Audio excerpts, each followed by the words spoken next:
Good afternoon and welcome to Shoe TV News. I'm Kiri Green. And I'm David Evans. Our top story today. Last week, a Sheffield Hallam University student claims to have been targeted in a racially motivated attack as he watched his side take on the University of Sheffield in the city's varsity ice hockey match. The incident encouraged second-year student Charlotte to come forward with her own story.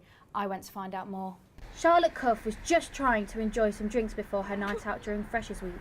She had only been at her halls of residence, Charlotte Court, for a few days, and she didn't expect to receive racial abuse from a man she didn't even know. After a few drinks, the man started to become aggressive towards Charlotte and hurled racial abuse at her. It made me feel, I don't know, I guess really isolated and like by myself because nobody said anything to begin with, just kind of let him carry on doing it, and it wasn't until somebody else who was a bit more brave enough to stand up to him came into the room and dealt with the matter, but everyone else just kind of kept quiet, so I felt like I was on my own.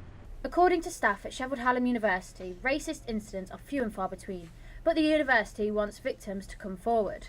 We force students into that environment by allocating students that you've never met before. But I think it's that key message is around, don't sit back and let it happen. If you are aware of it or you're a victim of hate crime or indeed anything else that makes you feel uncomfortable in where you're living, then come and talk to us. At the university, hate crimes are so isolated there are no statistical figures, but for people like Charlotte, incidents like the one she experienced happen too often to be reported. Kiri Green, reporting for Shoe TV. Local businesses in Woodseas are concerned about the new proposal put forward by Sheffield City Council to widen Broadfield Road. The plans will see commuters shave a supposed 2 minutes off their travel time into the city centre, but will cost up to £4.8 million. With roadworks already ongoing only a few hundred metres away on Chesterfield Road, local businesses are worried that even more works will cause further disruption.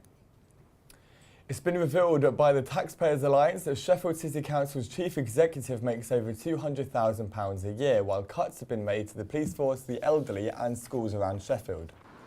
John Mothersole made £20,000 more than both the Manchester and Leeds City Council chief executives last year. The council have responded by saying that senior officers manage over 1,000 different duties and responsibilities and that the pay is decided in an open and transparent way. After being open just a little over 7 months, Hillsborough Park Tennis Club have received their first major award from the Tennis for Free official judges. The scheme, which provides free tennis courts and coaching to all participants, has noticed the hard work that goes on at the park. Our correspondent Cameron Stockman has this report. They say everything comes with a price. That's not the case at Hillsborough Park Tennis Courts, as they have netted their first Tennis for Free award for the best new UK site of the year. The scheme, which opened last year, has left players and coaches honoured as their park is recognised as one of the best in the country. Kids, adults, beginners, improvers, week in, week out. It's just nice to kind of get something back for that. Obviously, tennis for free, obviously it's free coaching basically. Everyone enjoys it. Kind of makes, just to get the award, it kind of makes me feel like I've done a good job throughout sort of the few years I've been coaching. Tennis for Free is a UK charity which aims to build popular, lively tennis communities across many regions.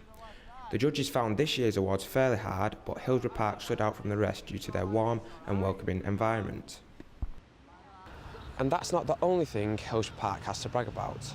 Since their opening in the summer late last year, there have been over 460 attendees. There is no shock that so many people want to come and participate in award-winning facilities. The real community feel with Hillsborough Park allows coaches and participants to leave with a smile on their face. No matter what age or background, everyone is welcomed with open arms. It seems a bright future for the park, the coaches and everyone who's involved with the scheme. Cameron Stockman, Shoe TV. Congratulations to everyone at Hillsborough Park Tennis Club. Now let's see what the weather is serving up for us over the next few days. Here's Joe Brassfield. Today's weather is cloudy with a chance of that pesky Yorkshire rain creeping through, with highs of 14 degrees Celsius and 12 degrees low. Tomorrow though is quite a contrast. As you can imagine, here we'll get very busy as temperatures are reaching up to 21 degrees. And finally on Thursday, it blows both those days out of the water with scorching highs of 22 degrees. But make sure to make the most of it though guys, because by the weekends those temperatures will plummet. It looks like it's warming up to be a good couple of days. That's all from your lunchtime news. Goodbye. Goodbye.